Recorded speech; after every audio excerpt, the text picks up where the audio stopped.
सदगुरु ने ये जुक्ति बताई तो जुक्ति से मुक्ति हो जाती है। वैसे तो सब नाम दे देते हैं, राम नाम जपो, पर वो जब तक जुक्ति नहीं देंगे तब तक मुक्ति नहीं होती। बड़े भाग्य पायो सत्संगा विनय प्रयास। जब सत्संग प्राप्त हो गया तो विनय ही प्रयास से ही इस संसार के रोग शोक, ये जो भ्रम है, ये दूर हो जाता है। केवल 5 मिनट 2 मिनट जी नाम का स्मरण करें तो आपके घर बैठे ही सारे तीर्थ हो जाएंगे। कैसे वो भजन हम थोड़ा सुना रहे हैं। जी महाराज। तो जब शुक्ल पक्ष में कोई पुष्य नक्षत्र आ जाए तो उस पुष्य नक्षत्र में एकादशी रहने से आपको एकदम ही कितने भी संसार में पाप कर्म करो उस सब को नष्ट करके भगवत प्राप्ति करा देती है।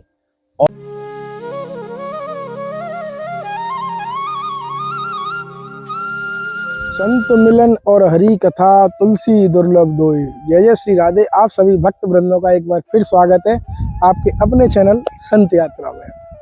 लगातार भारतवर्ष के संतों के दर्शन हमारे साथ, और आज मैं आपको एक बहुत ही दिव्य और सुंदर संत भगवान के दर्शन कराने वाला हूं, जो महाराज जी बिल्कुल निर्जन वन में आनंद की साधना करते हैं और बहुत ही अद्भुत सत्संग होने वाला है। महाराज जी हनुमान जी के उपासक हैं, और जो भी हमारे मानव जीवन की छोटी मोटी जो समस्याएं बाधाएं हमारे जीवन में आती हैं, उनका भी कुछ ना कुछ हनुमान जी की कृपा से महाराज जी समाधान इत्यादि करते हैं, जैसा मुझे यहाँ बताया गया है। तो महाराज जी के श्री चरणों में चलते हैं, जानते हैं उनका अनुभव और दिव्य वाणी। आप वीडियो को बिल्कुल भी स्किप मत करना, बहुत ही आनंद आपको आज मिलने वाला है। और जो भी भक्तजन श्री संतों की सेवा में जो भी निमित्त बने हुए हैं, संतों की भोजन प्रसादी सेवा, बानरों की सेवा इत्यादि सेवाएं जो ब्रज में चल रही हैं, क्योंकि इस समय जो ब्रज में टेम्परेचर है 40 से 42 डिग्री नॉर्मल रहता है। तो इसी कड़ी में संतों के लिए, जैसे कि बहुत संत हैं जो बेचारे कुटिया में हैं, जंगलों में कूलर आदि की सेवा चल रही है, मटके आदि की सेवा चल रही है, और जो भी भाई बहन इसमें निमित्त बने हुए हैं उनके लिए बहुत बहुत धन्यवाद, उनके परिवार को भी कोटि कोटि नमन। तो आइए महाराज जी के श्री चरणों में चलते हैं, जानते हैं उनका अनुभव और दिव्य वाणी संत यात्रा के साथ। दंडोत महाराज जी। जय श्री राम, जय श्री राम, जय राम, जय हो। इधर विराज लेता हूँ महाराज जी। हाँ देखो महाराज जी एकांत वन में है, यहाँ पे जैसा भी है महाराज जी आनंद से रहते हैं। तो महाराज जी बड़ी कृपा की, आपने थोड़ा समय दिया हमारे लिए, हमारे भक्तों के लिए। काफी भक्तों ने बोला था कि महाराज जी का सत्संग लाया जाए, बहुत समय हो गया। ये तो प्रभु की कृपा है सत्संग का मिलना। जी महाराज जी। क्योंकि ये सत्संग तभी मिलता है जब प्रभु की कृपा होती है, तभी ये सुलभ होता है। बिल्कुल महाराज जी, सत्य। अब हमें भाव भरोसे हनुमंता, बिनो हरि कृपा मिले नहीं संता। अब जब संतों के दर्शन हो गए तो सत्संग भी मिलता है। तो कहा गया है कि संत समागम हरि कथा तुलसी दुर्लभ दो, और सुत दारा ग्रह लक्ष्मी सबके घर में हो। तो ये सत्संग और ये हरि कथा बहुत ही दुर्लभ है संसार में, और सब चीज प्राप्त हो जाएगी, ये प्राप्त नहीं होगा। अब संतों के दर्शन हो जाते हैं या संतों के पास जाया जाता है, तो किस तरह उसका मतलब महत्व फल मिलता है कि संत मिलन को चलिए तज माया अभिमान, और ज्यों-ज्यों पग आगे बढ़े कोटन यज्ञ समान। ये संतों का जो दर्शन का फल मिलता है, जब इस भाव को लेकर चलते हैं आप, तब उसका फल जरूर मिलता है। जैसे द्रौपदी को लेने अर्जुन गए थे, तो अर्जुन के कहने पर नहीं आए, नकुल सहदेव भी किसी के कहने पर नहीं आए वो संत। तब द्रौपदी खुद गई, तब उन्होंने बोला कि संत मिलन को चलिए तज माया अभिमान। तो संत प्रसन्न हो गए। मैं यही तो कहलवाना चाहता था अब द्रौपदी के संग में। तो इस तरह संतों से मिलने से ही महत्व बढ़ता है। और सत्संग तो बहुत ही दुर्लभ है।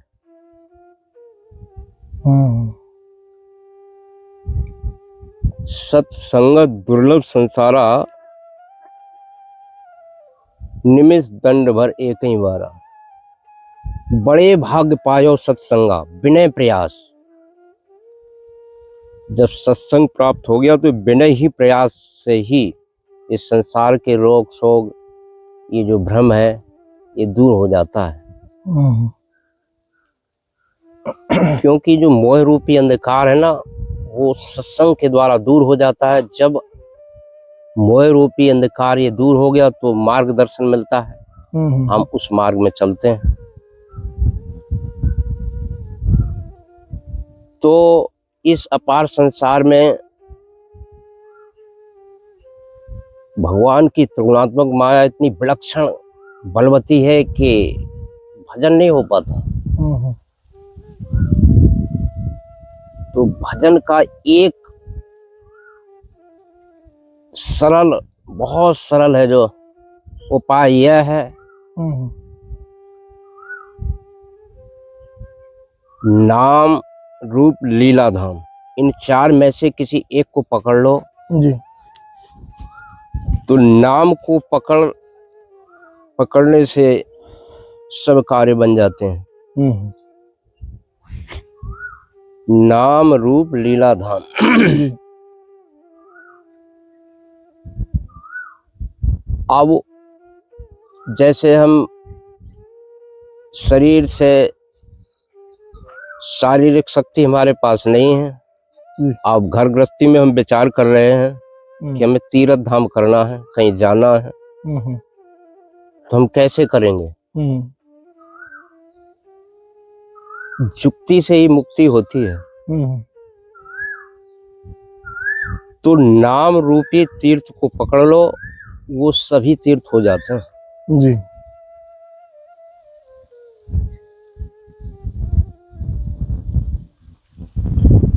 तो एक भजन के माध्यम से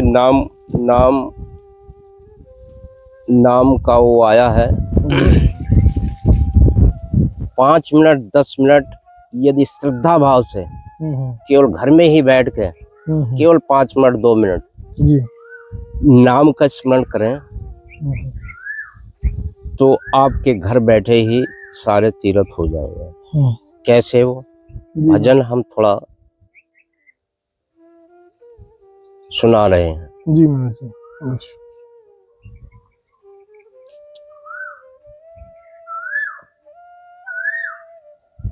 जय जय नारायण नारायण हरि हरि, जय जय नारायण नारायण हरि हरि, भजमन नारायण नारायण हरि हरि। अब जिस तीर्थ का नाम उच्चारण करेंगे वही तीर्थ का आपका मतलब है जो पर्व हो जाएगा। अच्छा। गंगा नारायण नारायण हरि हरि, जमुना नारायण नारायण हरि हरि, काशी नारायण नारायण हरि हरि, द्वारका नारायण नारायण हरि हरि, श्रीमन नारायण नारायण हरि हरि। तो नाम को पकड़ लेंगे तो आप घर बैठे ही सारे तीर्थ भी कर सकते हैं। तो नाम बहुत ही प्रभु का, अब वो नाम किस तरह से करना है, श्रद्धा भाव से ही नाम का स्मरण करना, जप करना है। तो श्रद्धा बिना धर्म नहीं होई, बिन में गंध की पावे कोई। अब श्रद्धा के द्वारा ही सब कार्य होते हैं। धर्म कर्म जो भी होते हैं वो श्रद्धा और विश्वास के द्वारा ही होते हैं। तो मानस में प्रसंग आया है जी। कि सबरी और ये गुप्त मत सबे कहो कर जोर, और शंकर भजन बिना नर पावे भगत ही न मोर। बिना शंकर के भजन के बिना कोई मेरी भक्ति नहीं पा सकता है, और भक्ति ही सर्वोपरि है। प्रभु कह देन सकल सुख कही, भगत आपनी देन ना कही। जब कागभूषण जी ने कुछ मांगा तो सबको दे दिया, लेकिन भक्ति नहीं दी, तो भक्ति ही तो सर्वोपरि है। तो वो सबरी जब सेवा करती थी तो यहाँ संदेह होता है मानस में कि वो शंकर का भजन तो करती नहीं थी, ये भक्ति कैसे मिल गई उसको। नौदा प्रथम भगत संतन कर संगा, दूसर रत मम कथा प्रसंगा, और गुरु पद पंकज सेवा, तीसर भगत मान, चौथी भगत मम गुण गण करें कपट तजगान, और मंत्र जाप मम दृढ़ विश्वासा, पंचम भगत सुवेद प्रकाशा। तो नौ प्रकार की भक्ति उसको कैसे प्राप्त हो गई। उसने तो शंकर का भजन नहीं किया, लोग यहाँ से तो सत्संग के द्वारा प्राप्त हुआ कि भवानी शंकरो वंदे सिद्धा विश्वास रूपणम, याभ्याम बिना न पश्यन्ति स्वांतास्तुम ईश्वरम। तो जिसके अंदर श्रद्धा और विश्वास आ गया, आस्था हो गई, तो ये जानो कि साक्षात शंकर जी का ही रूप हो गया। उसने शंकर का भजन कर लिया। हमें सेवा करना है, यदि श्रद्धा विश्वास के साथ करेंगे तो शिव का भजन हो गया। तो साक्षात श्रद्धा विश्वास का ही रूप है वो। तो ऐसे संशय सत्संग के द्वारा ही सब प्राप्त होता है। तो सबरी ने बड़े श्रद्धा विश्वास के साथ संतों की सेवा की। तब उनके गुरु मतंग ऋषि, उन्होंने खुश होकर वरदान दिया कि जाओ, तुम्हें कुछ समय में राम जी भगवान ही तुम्हारे पास आकर के दर्शन देंगे।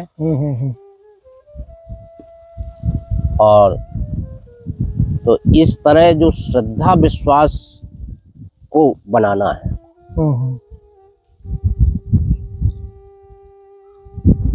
तो ये तो सत्संग है जी। एक घड़ी आधी में पुण्याद, तुलसी संगत साधु की हरे कूट अपराध। तो कलयुग में भजन का साधन क्या है। बहुत से कहते हैं कि भाई हमसे भजन नहीं होता, क्या करें, कैसे भजन करें। तो भजन के दो ही माध्यम हैं। एक तो सुंदर व्रत, और दूसरा नाम को पकड़ लो।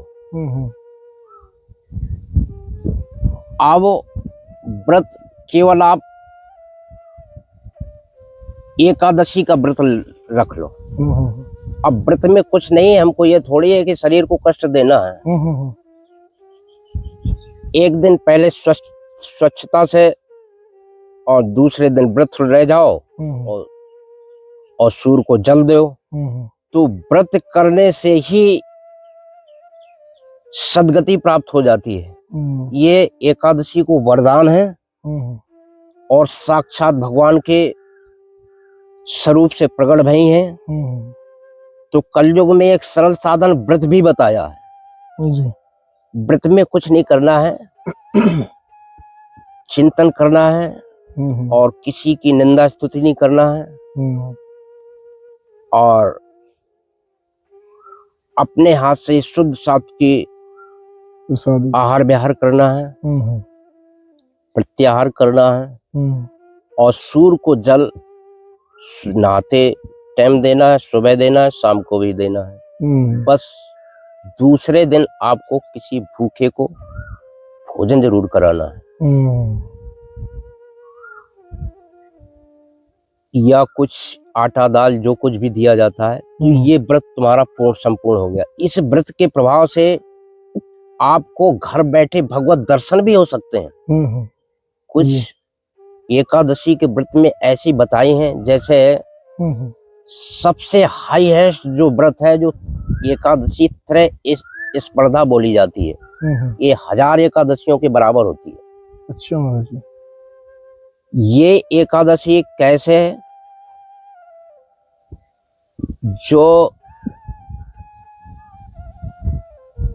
दिन में थोड़ा एकादशी हो, फिर रात्रि में द्वादशी हो, फिर अंत में त्रयोदशी थोड़ा स्पर्श कर जाए, तो उसका महत्व 1000 एकादशियों का फल होता है। अच्छा महाराज जी। और 4 एक और भी प्रमुख एकादशियां हैं, जैसे जब किसी भी शुक्ल पक्ष में श्रवण नक्षत्र आ जाए, जब किसी शुक्ल पक्ष में पुनर्वसु नक्षत्र आ जाए, जब किसी शुक्ल पक्ष में रोहिणी नक्षत्र आ जाए, जब शुक्ल पक्ष में कोई पुष्य नक्षत्र आ जाए, ये 4 विशेष एकादशियां हैं। तो जब शुक्ल पक्ष में कोई पुष्य नक्षत्र आ जाए, तो उस पुष्य नक्षत्र में एकादशी रहने से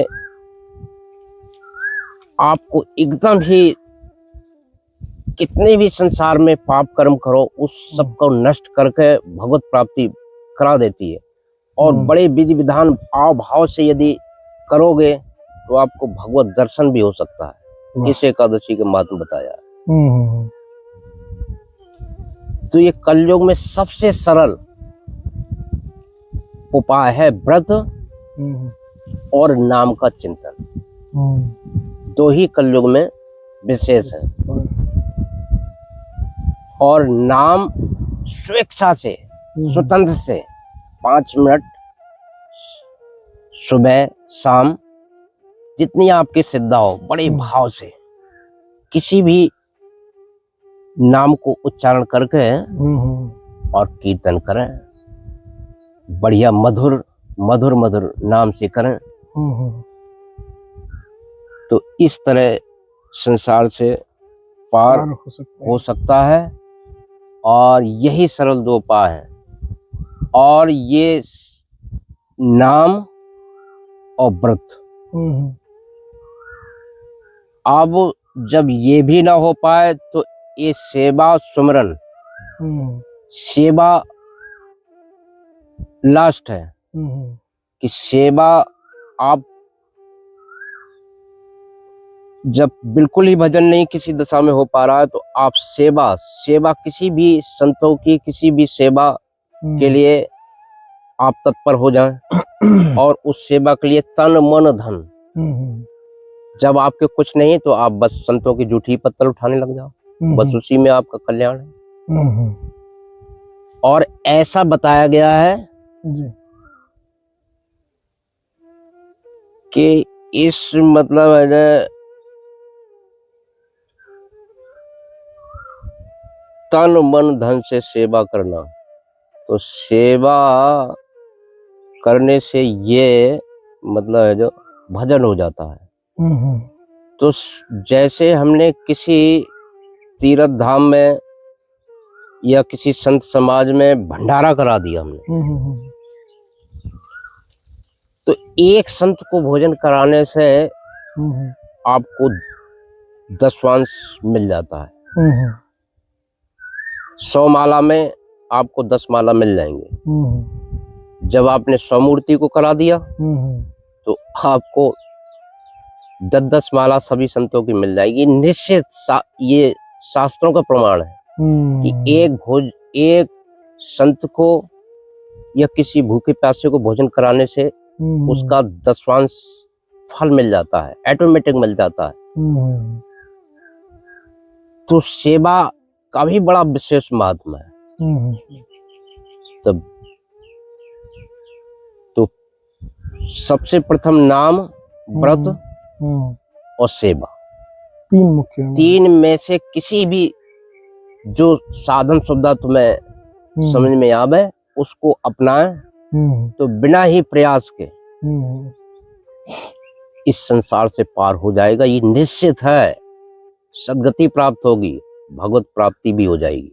जी महाराज जी। महाराज जी, तो महाराज जी आपका जैसे पिछला सत्संग था काफी भक्त आपसे मिलने भी आए थे, आपके दर्शन करने भी आए हाँ, थे, कभी आते जाते। आते जाते हैं। तो महाराज जी आपने मेनली हनुमान जी के उपासक हैं आप, श्री हनुमान जी के, उनके द्वारा ही आप जो थोड़ा बहुत कष्ट रहता है, तो महाराज जी कैसे आपसे मिल सकते हैं, या फोन आपके मोबाइल नंबर है या कैसे, और किन किन जो हमारी समस्याएं उनको निवारण हो सकता है, थोड़ा काफी भक्तों ने बोला था कि महाराज जी से अवश्य पूछना।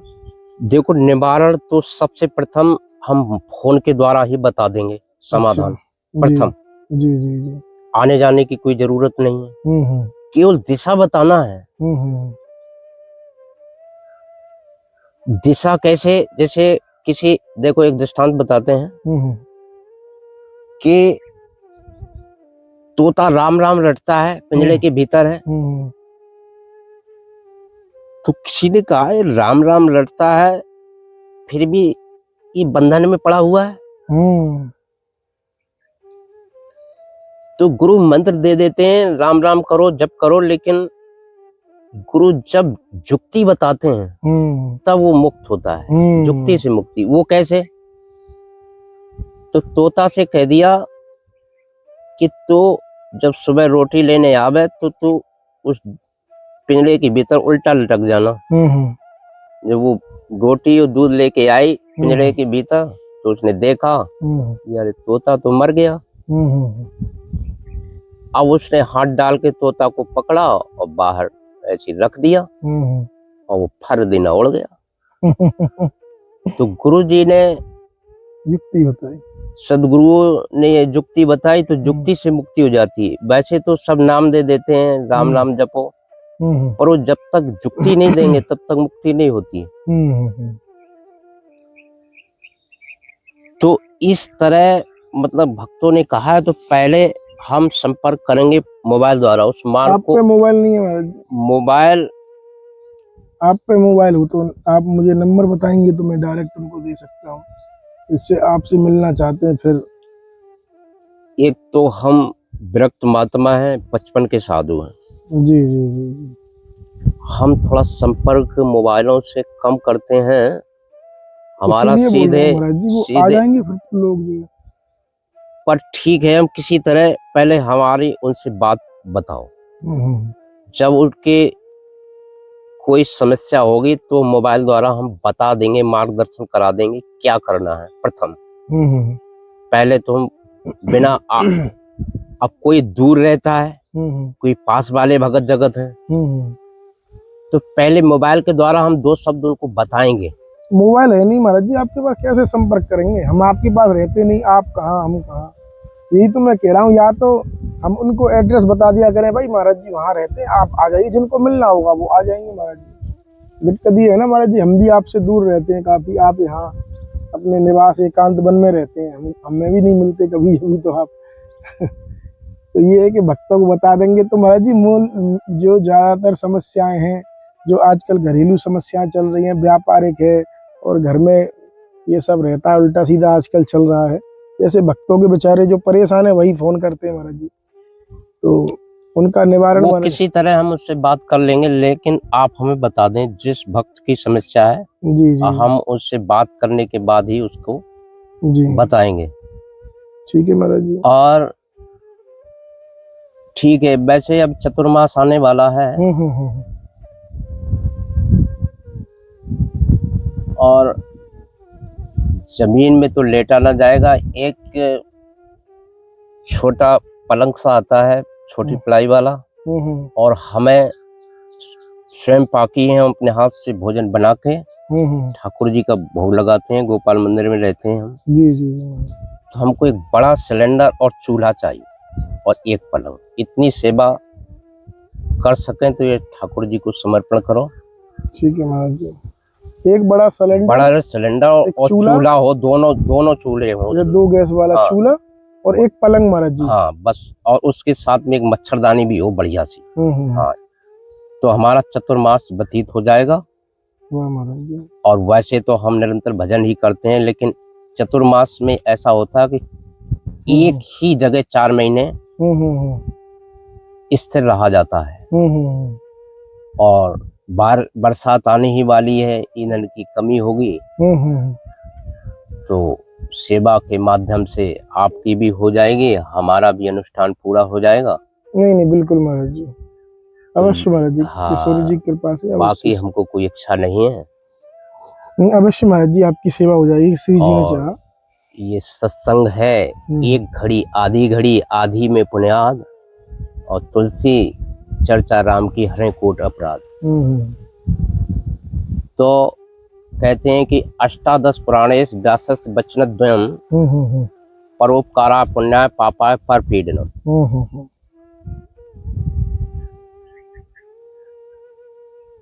तो 18 पुराणों में व्यास जी ने 2 ही वचन को, मेन तत्व को उन्होंने निकाला। क्या? कि परहित सरिस धर्म नहीं भाई, पर पीड़ा सम नहीं अदमाई। किसी की आत्मा को दुख देना ये सबसे बड़ा पाप है, और सबसे बड़ा पुण्य यह है कि निष्काम भाव से सभी जीवों को, मतलब परोपकार की भावना से, कोई भी हो, दूसरे का हित की भावना से परोपकार करना, ये 2 ही। तो सारी कथा का और सत्संग का, कहते नहीं कि गागर में सागर, तो सारी कथा का सार यहाँ आ जाता है। अष्टादश पुराणेश व्यासस वचनद्वयम परोपकाराय पुण्याय पापाय परपीडनम। तो परमार्थ करना सबसे अमूल्य वस्तु है। सियावर रामचंद्र की जय, पवन सुत हनुमान की जय। ठीक है महाराज जी। तो आप सभी भक्तों ने सुना महाराज जी की दिव्य वाणी, और महाराज जी ने बताया कि श्री हनुमान जी की कृपा से युक्ति द्वारा कुछ आप लोगों की जो समस्या है उसका समाधान अवश्य महाराज जी कर देते हैं। लेकिन आपको महाराज जी से मिलना ही पड़ेगा। महाराज जी का एड्रेस मैं आपको दे दूंगा, क्योंकि महाराज जी ने बोला है हालांकि फ़ोन के लिए, लेकिन मैं महाराज जी से काफ़ी दूर रहता हूँ। कभी महाराज जी मिलते हैं, कभी नहीं मिलते। हाँ, कोशिश हम कर सकते हैं कि महाराज जी से आपकी बात करा दी जाए, लेकिन कभी महाराज जी मेरे पास हैं, कभी नहीं है। और दूसरा, महाराज जी यहाँ पे एकांत वन में ही महाराज जी ने कुछ छोटी सेवा बताई है। एक सिलेंडर की, एक चूल्हा जो आता है 2 चूल्हे वाला, और एक छोटा सा पलंग सोने के लिए, और एक मच्छरदानी, क्योंकि महाराज जी को जो चतुर्मास है उसमें अपना अध्ययन करते हैं, पूरा बाहर नहीं निकलते हैं कहीं भी, क्योंकि बरसात का मौसम रहता है, कहीं ना बाहर नहीं जाते, तो उसी कुटिया में रात और दिन भजन साधना करते हैं। अगर किशोरी जी ने कृपा की तो अवश्य ही ये छोटी छोटी जो सांसारिक वस्तुएं हैं, क्योंकि ये बहुत ज़्यादा ज़रूरी भी है, क्योंकि गोपाल जी अपने साथ रखते हैं महाराज जी, उनका भोग इत्यादि लगाते हैं। क्योंकि हमारे यहाँ पे जितने भी सब जगह रहता है ज़्यादातर संतों का, कि अगर उनके पास प्रभु हैं, गोपाल जी हैं या जो भी है, हनुमान जी के उपासक हैं, जैसे महाराज जी के पास हनुमान जी की भी मूर्ति है, तो उसका प्रसाद ही महाराज जी स्वयं अपने हाथ से बना के तभी पवाते हैं। बाकी का अन्यत्र माधुकरी कर सकते हैं तो कर भी लेते हैं कभी कभी। तो हम भी मिलते हैं ऐसे ही सुंदर दर्शन के साथ में। महाराज जी की सेवा बहुत जल्दी महाराज जी के श्री चरणों में पहुंच जाएगी, ऐसा मेरा विश्वास है। ठीक है, धन्यवाद महाराज। धन्यवाद। जय श्री राधे। जय श्री।